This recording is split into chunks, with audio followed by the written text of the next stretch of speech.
Ocasión tenemos a la invitada Natalie Sosa Tafur, quien es Paz Directora CPI 2021, Paz Coordinadora de Imagen y Difusión de la primera pasantía nacional académico científica de Oncología Junín 2022 y 2023. También fue coordinadora de difusión de la primera pasantía Norte Socimer Chiclayo. Fue asistente de flyers y videos del Comité Publicitario de la primera pasantía regional sur. Am, disculpa. Bueno, continúo. También fue paso directora CPDI 6222 y también fue presidente de la primera pasantía nacional enfocada en atención primaria en salud, la MEDIC 2003. Dicho esto, chicos, en el chat se encuentra lo que es un link del pretest. Daremos unos 5 minutitos para que lo puedan desarrollar y luego pasaremos con la continuación de la ponencia. Adelante, Natalie. Hola chicos, buenas noches, gracias Carlos. Más bien, antemano, disculparme por el día anterior que no pude vivir, me cambiaron de la nada la hora del examen y ya no pude ingresar. Bueno, ahora sí, con lo pendiente que era con respecto a mi ponencia, ahorita voy a pasar a proyectar. Mm, ya. Vamos a hacerlo no tan extensa ni tan tediosa este tema, porque de cierto modo es fácil de redactar lo que es el tema de un marco teórico, pero lo tedioso es una parte del tema de la justificación, porque esa es la parte clave de lo que tú estás sustentando del problema planteado. Ustedes ya a esta etapa ya deben haber tenido el tema de su pico, Finer, el tema de ya su pregunta ya establecida, ¿no? Entonces, después de eso, bueno, ya me presentaron y lo que vamos a ver el día de hoy es el tema qué es un marco teórico, sus características, cómo crearlo, qué es una justificación, sus características y ejemplos más que todo, ¿no? Porque no hay una estructura así definida en una justificación. ¿Qué es un marco teórico? El marco teórico tiene más que todo como función principal, proporcionar la estructura conceptual necesaria para entender, contextualizar y abordar eficazmente un problema de investigación específico. Y a través de esto se va a interaccionar ciertas teorías, los modelos, conceptos y para diferentes paradigmas, como también poder explorar más el tema y analizarlo y poder comprenderlo, porque puedes que lo estés planteando, pero de repente no estés tan empapado del tema. Este va a ser el punto clave donde tú te llegas a empapar del tema que estás proponiendo. Más que todo, para que te puedas guiar que tu investigación tenga un propósito claro y una base sólida de información sobre el conocimiento, más que todo, ¿no? Como ahí menciono, es parte fundamental del tema de investigación. Nos vamos a proporcionar contextos de abordar unos temas específicos y se va a explorar el territorio donde estamos empezando, ¿no?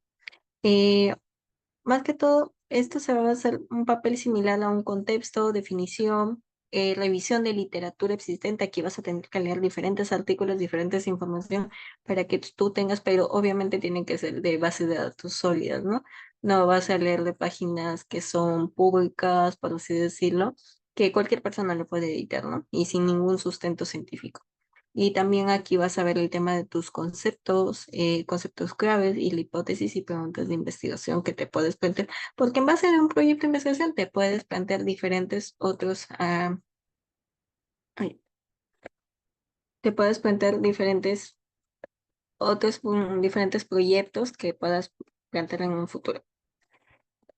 Haciendo esto, sus características del tema de un marco teórico.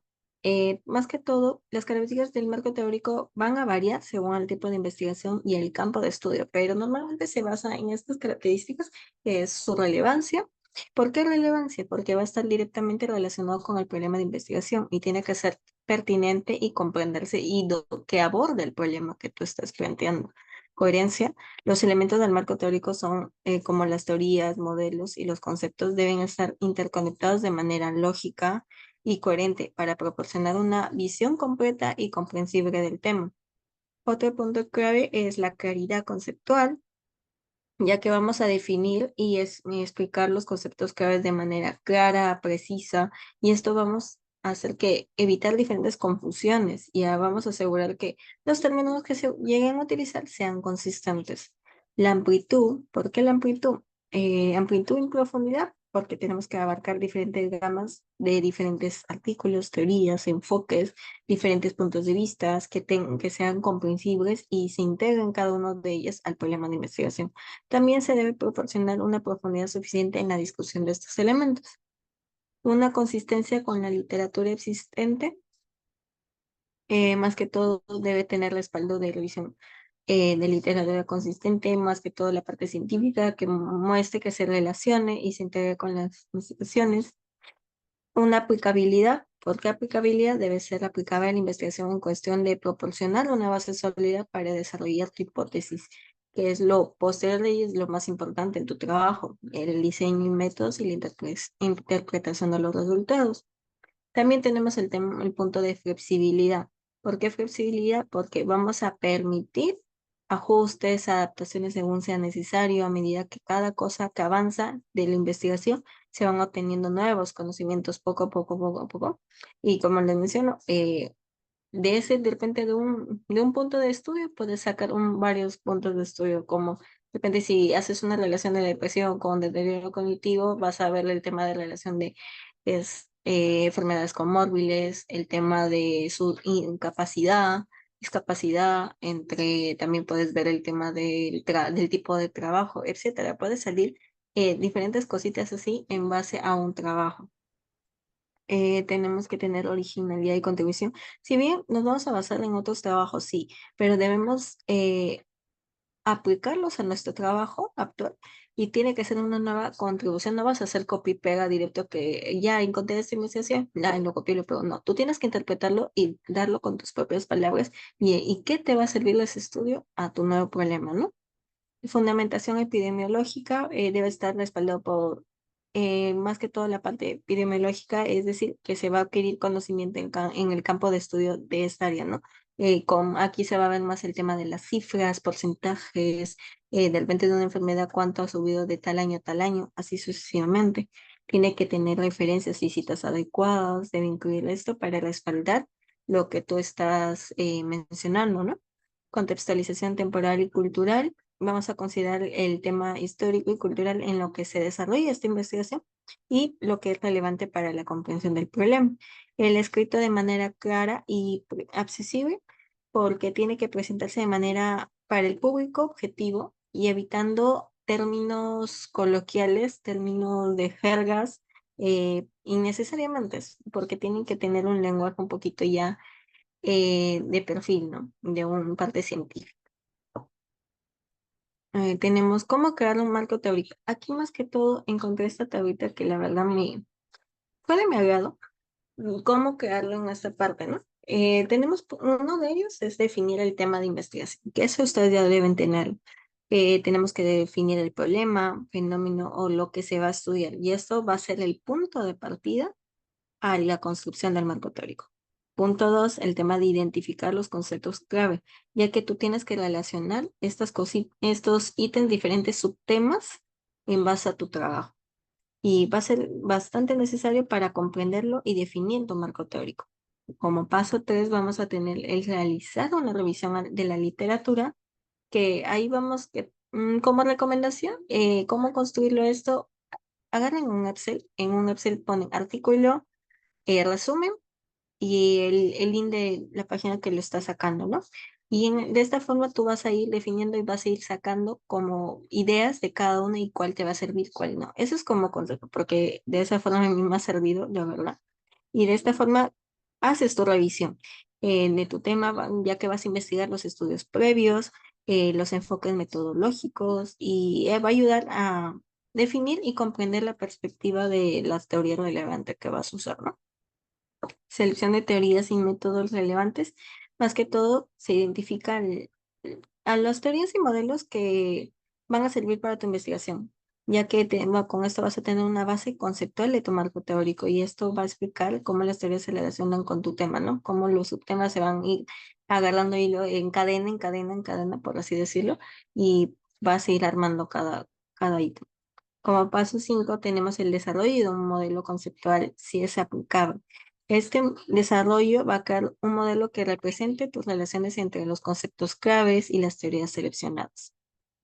Como paso 7, el justificar la selección teórica, ya que con esta teoría y modelos específicos en tu marco teórico debes justificar de dónde salió, de si es de una fuente segura, que tienes que darle como eh, creditaje a las personas que han hecho este trabajo, ¿no? De lo que tú te estás basando. Eh, Justificar la selección teórica, las teorías relevantes y apropiadas a abordar tu problema, el identificar las brechas y limitaciones, que vamos a ver las limitaciones de las teorías seleccionadas. A veces una limitante que sucede es que a veces no se ha investigado mucho de un tema y fíjate, si vuelves en ese ítem, pero a veces trabajando con ciertos trabajos base de repente encuentras uno o dos, ahí estas personas van a tener unas referencias bibliográficas. También es bueno revisarlas, ya que de cierto modo te van a servir. También el tema de revisar y corregir. El proceso de construcción de ese marco teórico va a tener que decir más que todo las revisiones y correcciones de manera que va avanzando tu investigación. De repente tú ya haces como un borrador al inicio, ya lo terminas, pero de ahí en el transcurso has agregado una que otra cosa en tu proyecto. Tienes que ir de nuevo a tu marco teórico para ver que tenga relación, porque todo el tema del proyecto de investigación tú tienes que presentar y todo debe tener una coherencia uno con el otro, uno con el otro. No que ya terminó la parte y ya cerrado ese tema. No. Cada cosita tienes que irlo revisando. A cada rato, por así decirlo, tienes que hacer diferentes revisiones de tu paper y para que quede bien pulido, ¿no? Y como paso 10 el tema de integrar el marco teórico. Una vez que ya está construido todo esto, agrégalo de manera coherente en tu proyecto de investigación, que tenga las teorías y conceptos con el tema de formación de su hipótesis, el diseño de tu metodología e interpretación de los resultados, ¿no? Eso es más que todo para un TI lo que estoy mencionando, pero para un PI solamente sería el tema de tu formación de hipótesis y los objetivos claves que vas a tener, ¿no? En tu trabajo. Eso va normalmente en la parte final. Y el lugar, todo eso. Por eso les menciono que el marco teórico va a ir cambiando mientras que tú vayas avanzando en tu proyecto, ¿no? Ahora sí, pasamos al ítem de justificación. No sé si tienen alguna pregunta con respecto a lo de marco teórico.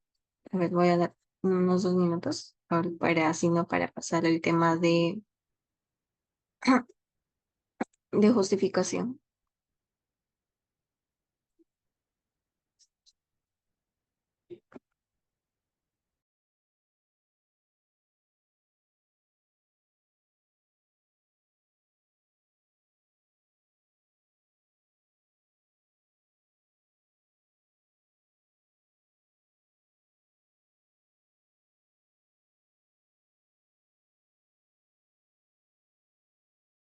Ya, me parece, creo que no. Y ahora sí. ¿Qué es una justificación? La justificación de un proyecto de investigación, más que todo, se va a exponer en razones que se motivaron la realización de dicho trabajo. Se trata de la excepción del texto en la que se busca destacar la relevancia de la investigación que se presenta para un contexto determinado, ya sea en el ámbito académico, laboral, institucional, social, la parte médica, diferentes enfermedades, etcétera, porque va a depender este tema, estas cositas que ítems de un proyecto de investigación siempre va a variar para todo tipo de especialidad, ¿no? Las justificaciones más que todos siempre van a aparecer en todo tipo de trabajo y más en un tema de un proyecto de investigación, ya que es lo que va a sustentar tu trabajo, ¿no?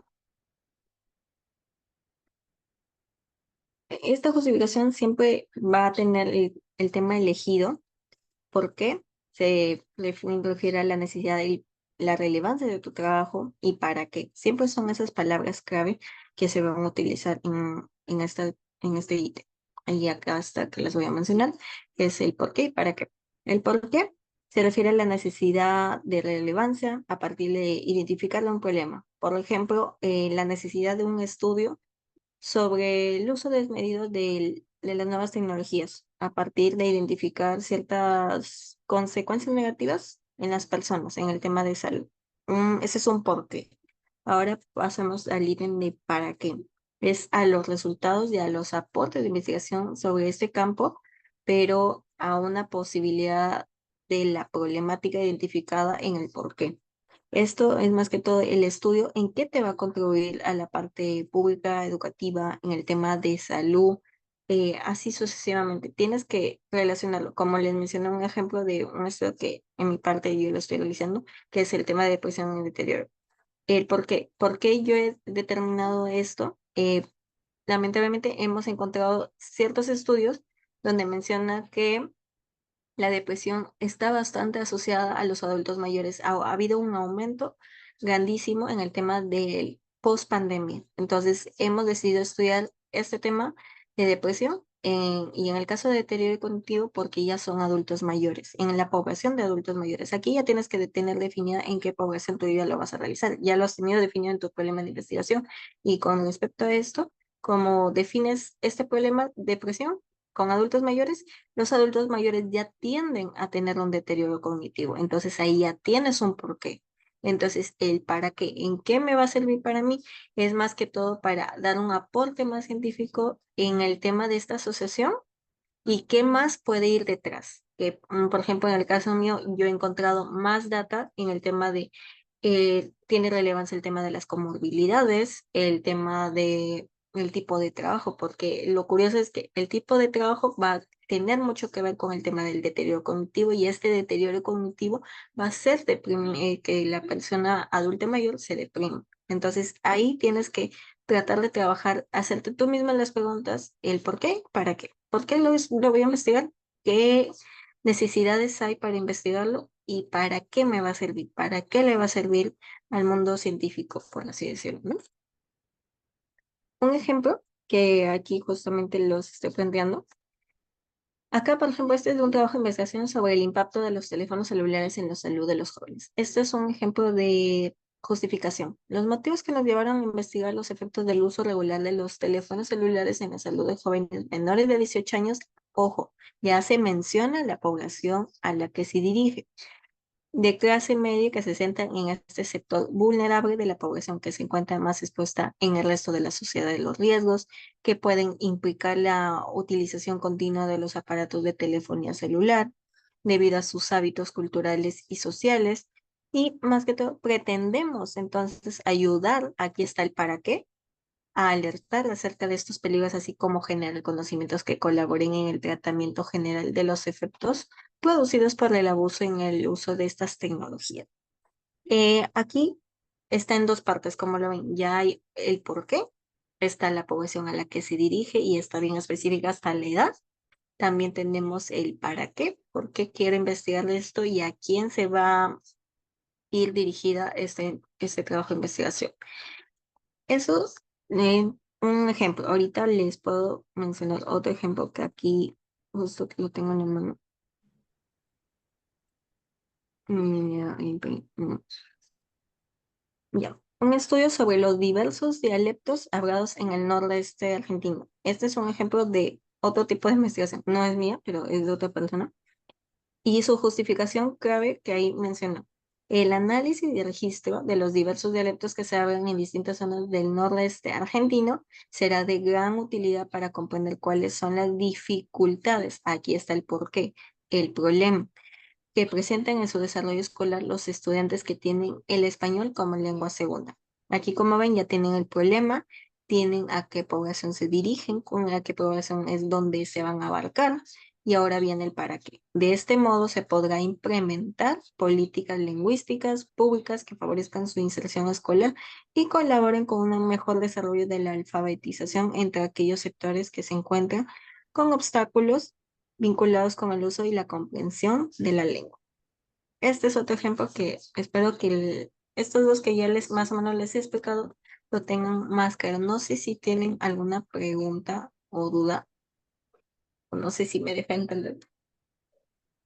Porque bueno, por mi parte eso ya sería todo, chicos. Lo he hecho lo más breve posible y más que todo ejemplificar, con ejemplos, porque con teoría no, casi no se aprende mucho más, es que todo la práctica que es lo básico.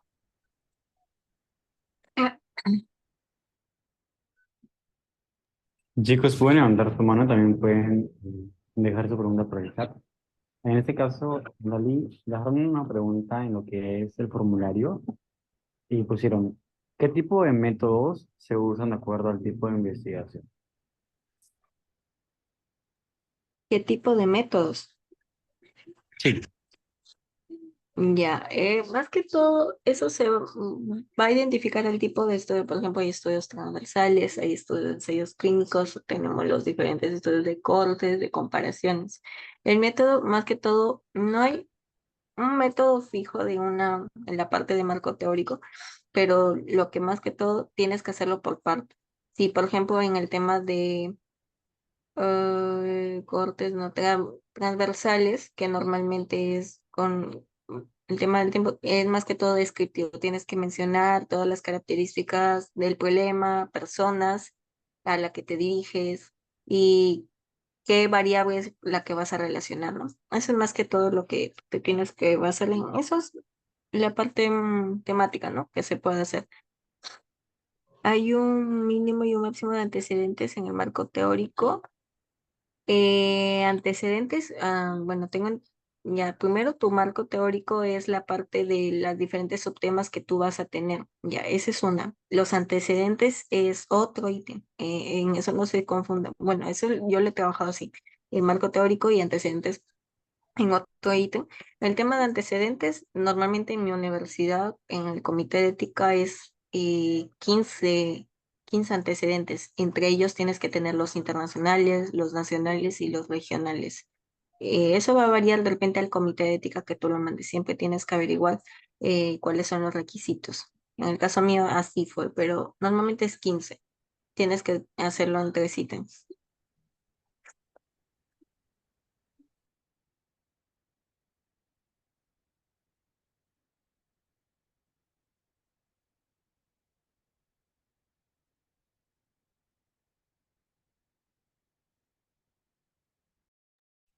Bueno, chicos, en ese he colocado lo que es el post-test, que los deben de ir resolviendo. Vamos a dar 5 minutos y luego estaremos enviando lo que es la trivia.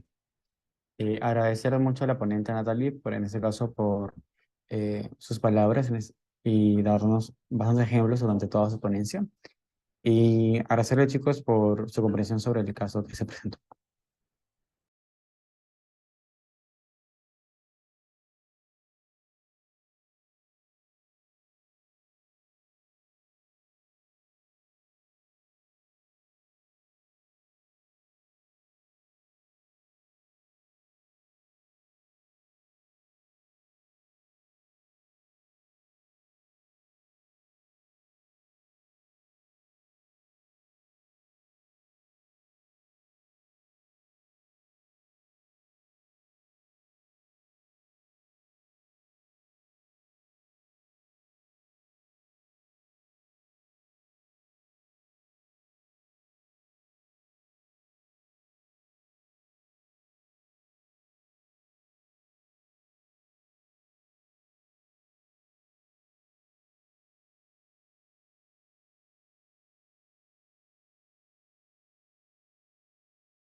Mencionarles que por el grupo de WhatsApp hemos enviado lo que es la trivia. Espero que la puedan resolver. Y bueno, chicos, nos vemos en una próxima ponencia.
Chicos, yo inicié la trivia. Después pueden ir resolviendo lo que es el post-test, no hay problema, daremos 10 minutos.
Chicos, 2 minutos más y la trivia termina. Por favor, los demás completar lo que es el post-es que ya está en el chat.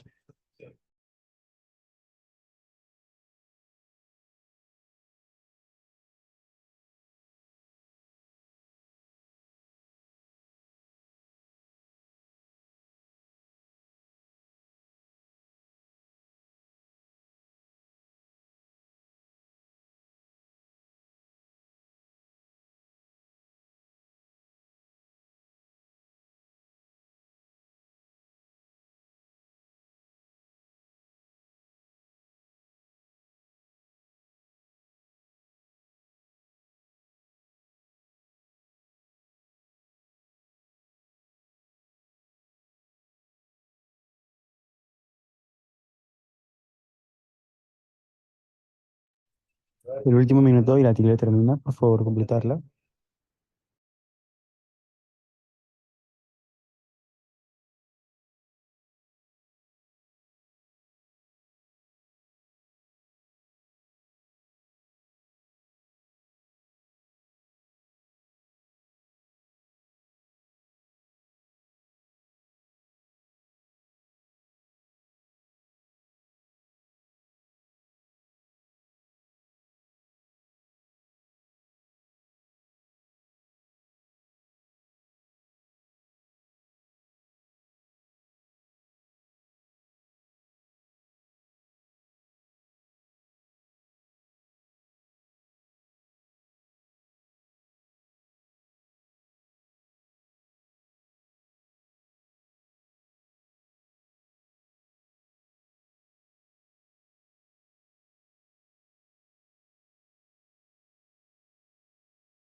Felicidades a Isaías Cabanillas, a Camila y a Lucero García por haber obtenido el primer, segundo y tercer puesto.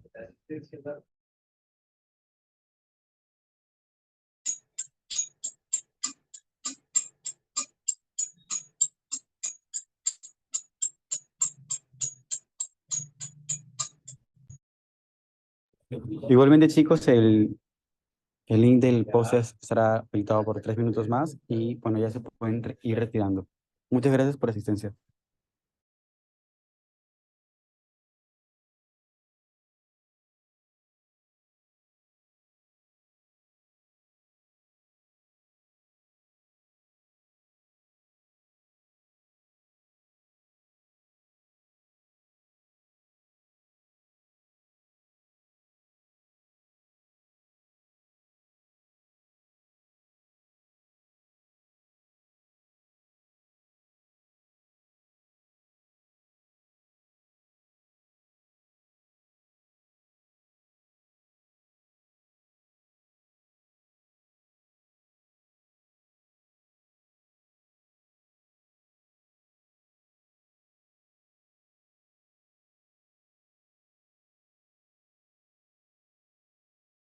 Efectivamente, no solo que la gente tiene el deber de